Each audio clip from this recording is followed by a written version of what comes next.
Hi guys, I am from pioneer English academy. आज मैं आपको वॉइस में ऑप्टेटिव सेंटेंस अर्थात इच्छात्मक वाक्य बताने वाला हूं और यह बहुत ही इंपॉर्टेंट है आपकी एग्जामिनेशन के लिए। बहुत ही सरल है, आप एक्टिव पैसिव इसको आसानी से बना सकते हैं जैसे कि मैं बताने वाला हूं। राइट, तो पहले हम इसका आइडेंटिफिकेशन देखते हैं, क्या है इसकी पहचान। तो इसमें है इच्छा, शुभकामना, आशीर्वाद, अभिशाप और प्रार्थना का भाव व्यक्त करता है। राइट, तो इनमें ध्यान रखिएगा, इसके वाक्य के अंत में एक्सक्लेमेशन मार्क अर्थात संबोधन चिन्ह लगाना जरूरी है, नंबर 1। नंबर 2, इसके सब्जेक्ट के सामने में लगाना जरूरी है। ये मतलब समझिएगा, मे का तात्पर्य यहाँ पर प्रश्नवाचक है। राइट, तो कुछ हम एग्जाम्पल देखते हैं फिर आगे बढ़ेंगे। जैसे कि एग्जाम्पल के तौर पर उसकी उम्र लंबी हो, may he live long. Right, number 2 कि ईश्वर करे कि आपके साथ ऐसा ना हो, मे गॉड फॉरबिड इट। वह प्रथम श्रेणी से पास हो जाए, may he get through with first division.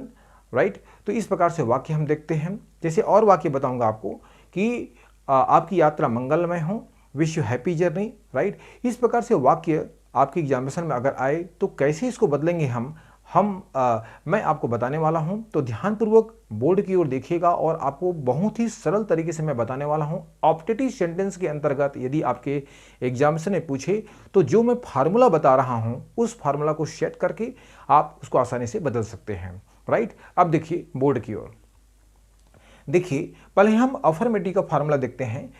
May plus subject plus verb का फर्स्ट फॉर्म प्लस ऑब्जेक्ट। मैं आपको बताया था कि मे का तात्पर्य ये मत समझिएगा कि आप ये इंट्रागेटिव है। राइट, ये ऑप्टेटिव सेंटेंस में हमेशा इसकी पहचान है, वाक्य के अंत में एक्सक्लेमेशन मार्क आता है तो संबोधन चिन्ह है, तो इसका मतलब है कि ऑप्टेटिव सेंटेंस है। राइट, अब देखिए, may God grant C power.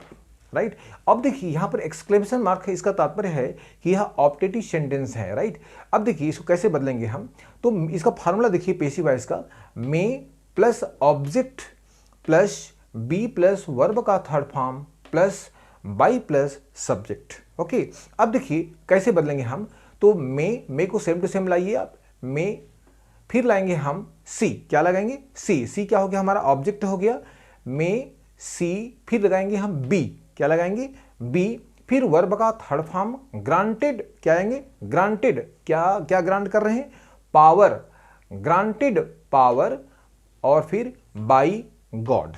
This is correct. Okay, तो ये बदल गया आपका। नेक्स्ट वन देखते हैं हम, may Radha obtain good marks in her examination. अब देखिए यहां पर सेम टू सेम है, फिर हम मे को सामने लगाएंगे, मे फिर हमारा देखिए वर्ब के ठीक बाद क्या है? एक ऑब्जेक्ट है, तो क्या लगाएंगे? मे गुड मार्क्स, फिर लगाएंगे बी ऑब्टेन्ड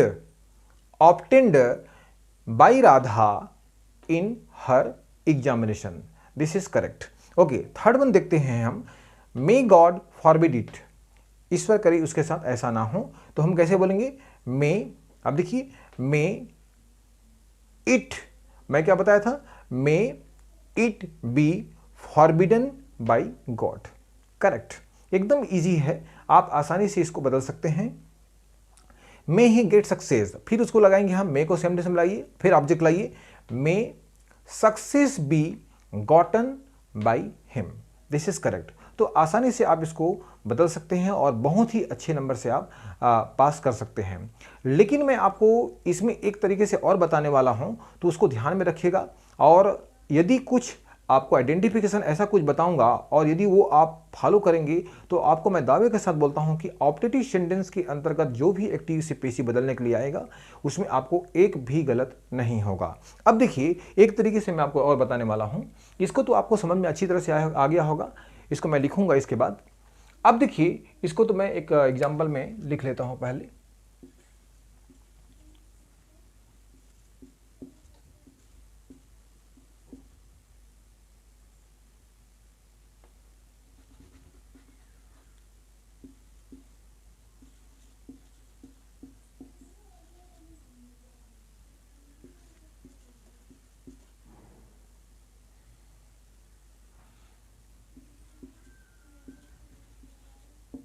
ये बदल गया आपका।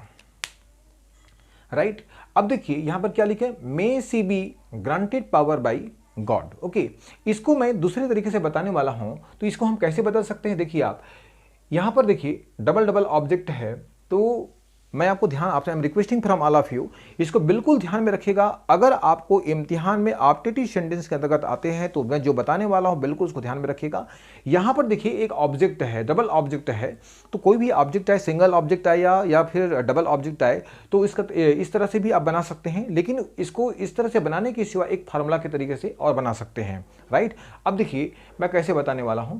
तो इट इज विश दैट, यहां पर एक देखिए ऑब्जेक्ट आया है, कहां पर है आपका मे, तो मैं आपको बताया था कि मे गॉड ग्रांट सी पावर, तो मे आपका क्या हो गया, आपका विश करने के लिए करते हैं, गॉड आपका सब्जेक्ट, ग्रांट वर्ब हो गया, सी एक ऑब्जेक्ट और एक डबल ऑब्जेक्ट, राइट। तो अब देखिए इसको डबल ऑब्जेक्ट है, इसको मैं दूसरी तरीके से बताने वाला हूं। तो देखिए आप इसको कैसे बोल देंगे, इट इज विश दैट, ये डबल ऑब्जेक्ट है, राइट। अगर ऑब्जेक्ट आए तो आपको इस तरह से ही बना सकते हो और आपको इसको, इस वाक्य को हम इस तरह से ही बना सकते हैं, right. It is wish that object, ये देखिए आप ऑब्जेक्ट कौन सा है हमारा, C. It is wish that C, okay, C के बाद क्या लगाएंगे हम, might be, okay, might be granted power by God. अगर आपको वो कठिन लग रहा है तो आपको डिफिकल्ट लग रहा है तो आपको इस तरीके से बना सकते हैं। आपको नहीं, हमको इस तरीके से बनाना है सर, तो आप इस तरह से बना सकते हैं।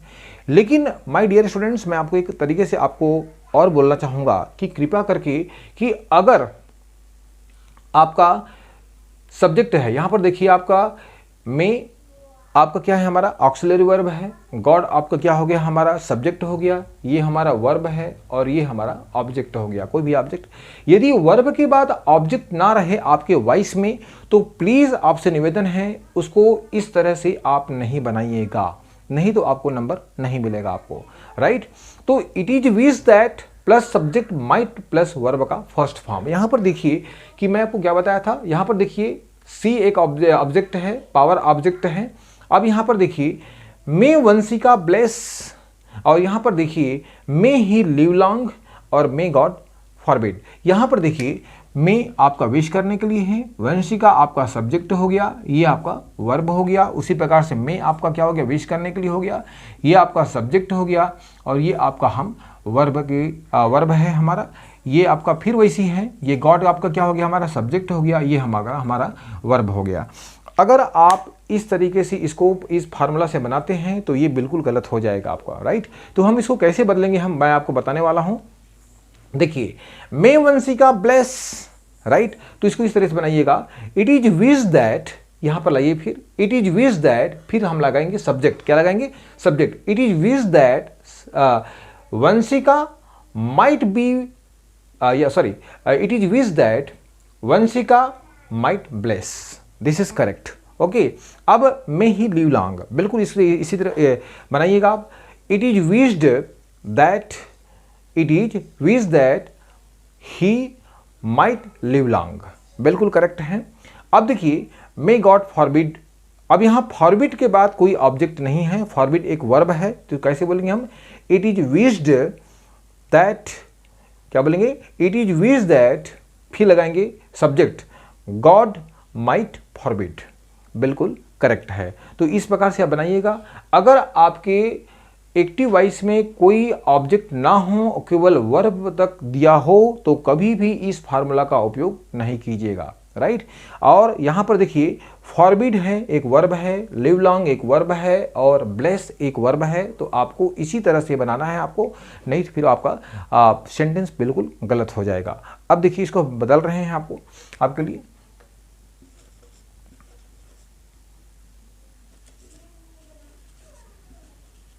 may good marks be obtained by Radha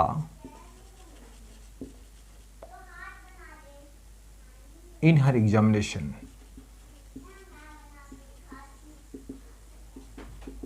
right, may God forbid it, इसको फिर लाइएगा, मे इट बी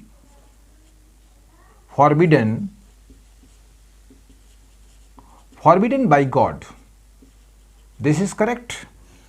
अब देखिए इसको कैसे बोलेंगे, फिर लाइए मे को, मे सक्सेस बी गॉड। तो मैं आपको बता रहा था कि may he get success, may success be gotten by him. This is correct. Okay, आपको अच्छी तरह समझ में आ रहा होगा। लेकिन माय डियर स्टूडेंट्स, मैं आपको बता दिया हूं कि आपको इस सेंटेंस को आप इस तरह से ही बदल सकते हैं। इसको मैं कैसे बदलूंगा आपको बता रहा हूं, आपको इसी को बता रहा हूं मैं आपको। It is wish that,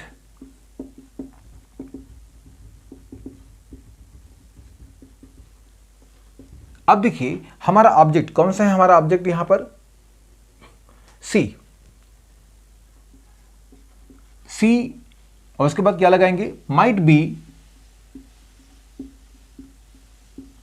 B के बाद क्या लगाएंगे हम, granted power by God. This is correct, right. लेकिन मैं आपको इसको इस तरह से बताया हूं, तो कभी भी आप ध्यान रखिएगा, आप इस तरह से बना सकते हैं। लेकिन अगर ऑब्जेक्ट ना हो तो आपको इस फार्मूला को यूज करना पड़ेगा, आपको फॉलो करना पड़ेगा, तब आपका वो ऑप्टेटिव सेंटेंस का पेसिव वॉइस सही होगा आपको। अब देखिए कैसे बोलेंगे हम इसको, it is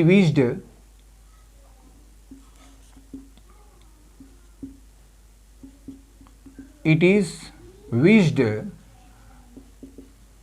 that Vanshika might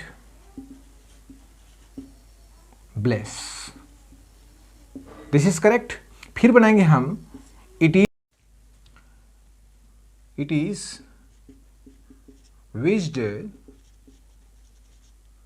that he might live long, right. Third one, it is wished that God might forbid।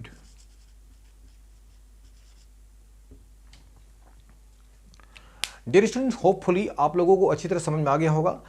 Optative sentence के अंतर्गत जो भी वॉइस में अगर आपके एग्जामिनेशन में पूछे जाते हैं, तो मैंने जो बताया है, अगर आप उन चीज़ों को फॉलो करेंगे तो 100% आपको 100% सफलता मिलेगी और कोई भी आपके मार्क्स को नहीं काट पाएगा, राइट। यदि हमारे ऑप्टेटिव सेंटेंस में समझाने का तरीका आपको अच्छी तरह समझ में आया होगा, तो please do not forget to like, share and subscribe की, और हमारे चैनल को सब्सक्राइब करना मत भूलिएगा। नेक्स्ट क्लास में मैं आपको आपके लिए एक नया चैप्टर में एक्सक्लेमेटरी सेंटेंस के बारे में बताने वाला हूं। होपफुली आप लोगों को अच्छी तरह समझ में आया होगा। Thank you very much for today's class. Okay, thank you.